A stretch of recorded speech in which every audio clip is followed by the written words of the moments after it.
Philippe Candeloro, né le 17 février 1972 à Courbevoie, en France, est l'un des patineurs artistiques français les plus célèbres, avec 2 médailles de bronze olympiques et une carrière colorée.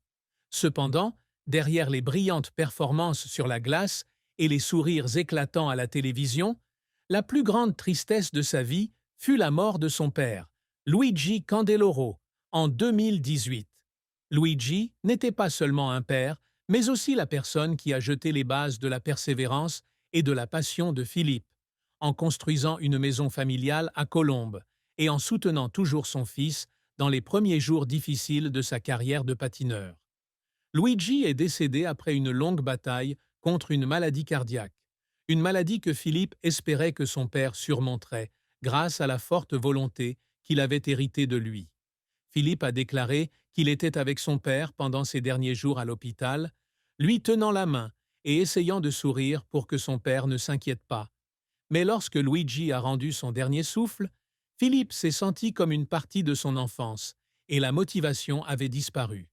Il a un jour confié, lors d'une interview émouvante à la télévision française, qu'à chaque fois qu'il entrait sur la glace après cela, il imaginait son père assis dans les gradins, frappant dans ses mains comme il le faisait lorsqu'il était un jeune garçon apprenant à patiner. La douleur s'est aggravée lorsque Philippe a réalisé qu'il n'avait jamais eu l'occasion de remercier son père pour ses sacrifices silencieux. Depuis son travail d'ouvrier du bâtiment, pour subvenir aux besoins de la famille, jusqu'à son accompagnement à la patinoire tous les matins. Cette tristesse ne concerne pas seulement une perte personnelle, mais aussi le regret persistant des choses non accomplies.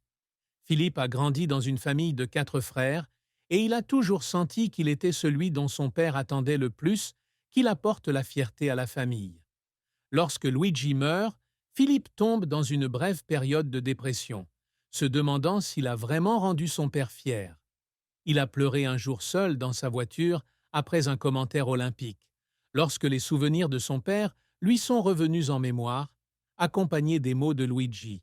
« Sois toujours toi-même, Philippe ». La plus grande tristesse de Philippe Candeloro fut la disparition de son père, qu'il aimait non seulement, mais qu'il considérait également comme la source de toute sa réussite dans la vie. La carrière de Philippe Candeloro a été un véritable parcours de montagne russe, d'un vilain garçon à Colombes à une légende du patinage artistique adoré dans le monde entier. Son premier succès est arrivé en 1994, lorsqu'il a remporté une médaille de bronze aux Jeux olympiques d'hiver de Lillehammer avec son interprétation innovante et individuelle du Parrain. Il remporte ensuite une autre médaille de bronze olympique à Nagano en 1998 avec le programme d'Artagnan, ainsi que 2 médailles d'argent et de bronze aux championnats du monde. 1994, 1995 et 4 championnats de France, 1994 à 1997.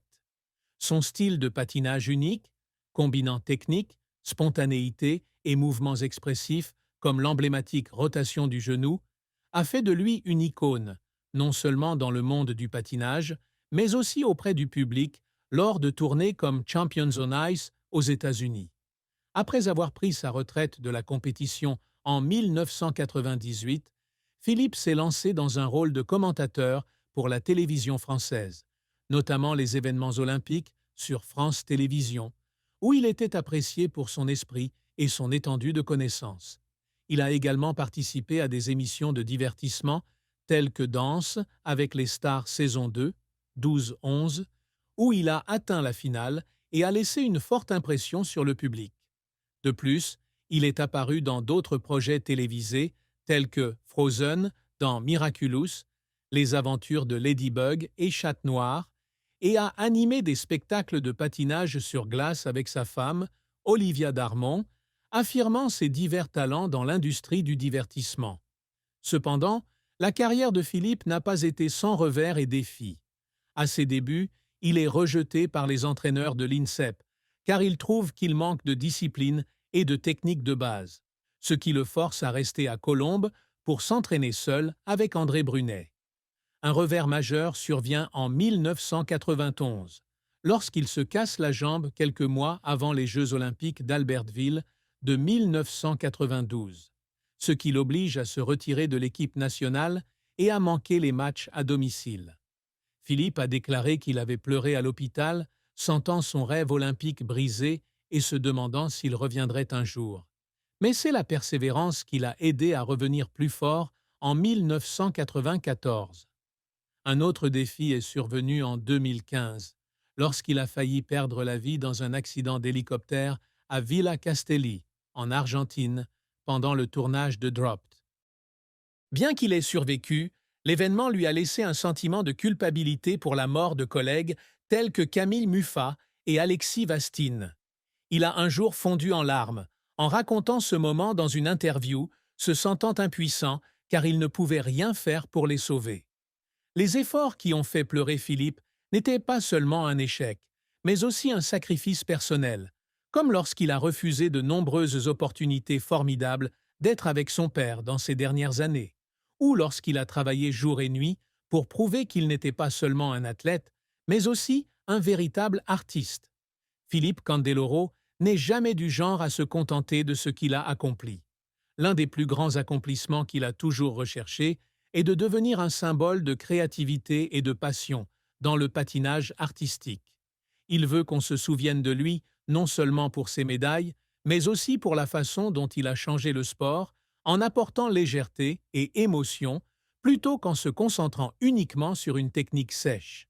Pour y parvenir, il expérimente constamment des spectacles uniques, de Rocky à Conan le Barbare, et inspire les jeunes générations à travers des séances d'entraînement et des spectacles. Il aspirait également à construire un héritage familial dans le domaine des arts. Avec sa femme Olivia Darmon, danseuse et chorégraphe, Philippe rêve d'organiser un spectacle international de patinage sur glace appelé Candeloro & Co, où lui et ses enfants, Talia Soleya, Maya Estela et Luna Nizza, pourraient se produire ensemble. Il est notamment fier que sa fille Maya poursuive une carrière en danse au studio Elephant in the Black Box à Pau, et il espère qu'elle poursuivra sa passion. Pour y parvenir, il prend le temps de guider ses enfants, malgré son emploi du temps chargé en tant que commentateur et producteur. Un autre objectif que Philippe s'efforce toujours d'atteindre est de contribuer à la communauté sportive française. Il avait un jour exprimé son désir de devenir un dirigeant de la Fédération française des sports de glace, mais la controverse autour de ses déclarations a entravé ce rêve. Cependant, il n'a pas abandonné, continuant à participer à des activités caritatives et à promouvoir le patinage pour les enfants défavorisés. À 53 ans, en 2025, Philippe travaille toujours dur pour réaliser ses rêves, avec une volonté de faire et un esprit indomptable. L'amour et le mariage de Philippe Candeloro sont une histoire belle et durable. Il rencontre Olivia Darmon, talentueuse danseuse classique, en 1991 à la patinoire de Colombes grâce à la chorégraphe Natacha Dabadi. Philippe est attiré par le charme et la passion d'Olivia, tandis qu'elle trouve en lui un homme drôle et dévoué. Après 7 ans de relation, il se marie le 18 septembre 1998 à la patinoire du Palais Omnisport de Paris-Bercy, lors d'une cérémonie de mariage unique sur glace devant 600 invités. Leur mariage a duré plus de 26 ans, donnant naissance à 3 filles. Luna Nizza, née en 2000, Maya Estela, née en 2002, et Talia Soleya, née en 2006. Malgré un mariage heureux, Philippe n'est pas à l'abri de la tristesse amoureuse. L'accident de Dropped en 2015 a été une grande épreuve pour eux deux. Philippe a déclaré qu'Olivia vivait dans une peur extrême lorsqu'elle a entendu parler de l'accident, et qu'elle était obsédée par lui à chaque fois qu'il devait voyager ou monter à bord d'un avion. Il a un jour fondu en larmes en voyant Olivia trembler à chaque fois qu'elle entendait le mot « hélicoptère », se sentant coupable de l'inquiéter. De plus, dans les premières années de leur mariage, la pression exercée par la carrière de Philippe et les rumeurs sur sa personnalité libre d'esprit ont provoqué des tensions entre eux. Il admet qu'il n'a pas toujours été le mari parfait, mais l'amour d'Olivia l'a aidé à continuer. À 53 ans, Philippe considère toujours Olivia comme « ma moitié » et il est fier qu'ils aient surmonté tous les défis pour garder leur famille unie. Sa tristesse dans le mariage n'était pas la rupture, mais les moments où il sentait qu'il n'était pas assez bien pour la femme qui avait tant sacrifié pour être avec lui. Philippe Candeloro a amassé une fortune considérable grâce à ses brillantes carrières de patineur et de télévision. Sa fortune estimée en 2025 se situe entre 10 et 15 millions d'euros, incluant les prix des tournois, les conférences, son salaire de commentateur pour France Télévisions et les revenus de danse avec les stars, environ 8 000 à 12 000 euros par semaine de participation. Il possède une villa à Colombes, où il a grandi, avec un grand jardin et un mini-studio de glace pour entraîner ses enfants. Il possède également une maison de vacances à Chamonix, près des Alpes, où la famille se rend souvent en hiver. Philippe investit également dans l'art et le sport, possédant une collection de costumes de scène valant des dizaines de milliers d'euros, dizaines de milliers